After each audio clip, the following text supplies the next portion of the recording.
Maxine, and this is my Lab 2 for physics. So the purpose of this lab is to continue from Lab 1 and to manipulate the data that we got in Lab 1, to analyze the tape differently as evenly distributed charge across the tape, so a line charge instead of a point charge. And we also wanted to make a gravitational model of this. And this didn't have an in-person or like a physically taken data aspect other than just using our data from the first lab, so we just used glow script and oops, I need to charge. I got some absurd number. Like, it's definitely wrong, but oops.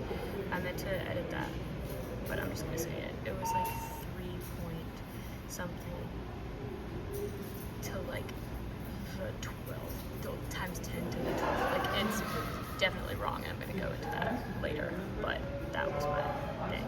So I did say that at the introduction. Coulomb's law is so electric force is K times Q1 times Q2 over R max squared times R hat. And then force of gravity is negative G M1 M2 R hat over R max squared. And then the second law is that the force is mass of an object times its acceleration, which is force F equals ma. So the stuff from the previous lab was that we charged the tape using another tape that was flattened at the table, and then we quickly ripped the top one from the bottom one. We do this with 2 different sets of tapes, so that we have 2 top tapes, which were the charge tapes, and we have one that's just like dangling, and the other one being slowly raised above it to see the tapes repel, and the top tape raised up. So the tape's charge was positive. So the tape experimental data again from Lab 1 was that the mass was 0.04 kilograms, the mass was 0.3 meters.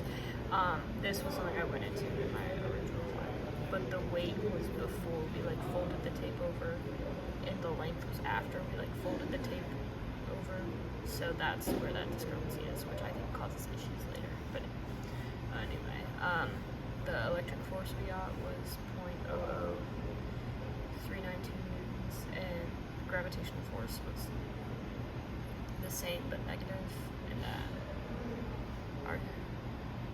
we had 1.3 E minus 8 coulombs for our charge estimate. The system is the tapes, and then the surroundings were the hands, just all the other stuff. For my code, this is what I had, and that is the result I got, which is kind of absurd and wrong. And I'll get into why I think that was wrong a little bit later in this presentation. But this, we've got my constants, we got my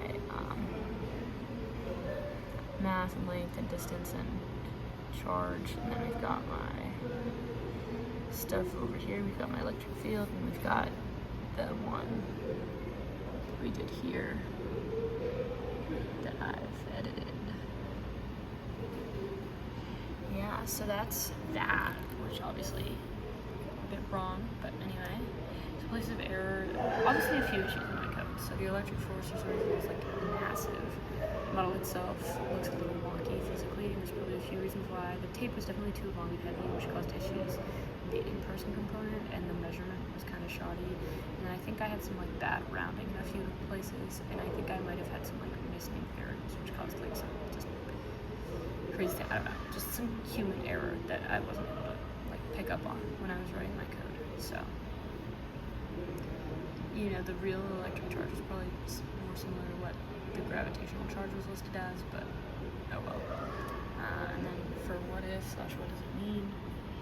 If we modeled them as a point charge, the line model causes a much larger force, as it's divided by the distance and stuff, because it's density basically. So it's probably 2.5 times bigger if I were to actually have gotten it correct. And then the estimates differ because the point charge is the generalized, like as if it's just acting in one vertical plane, while the line charge divvies it up into parts, and so the line charge is therefore more precise and more accurate, but the point charge is easier to model. Alright, that's all. Thank you.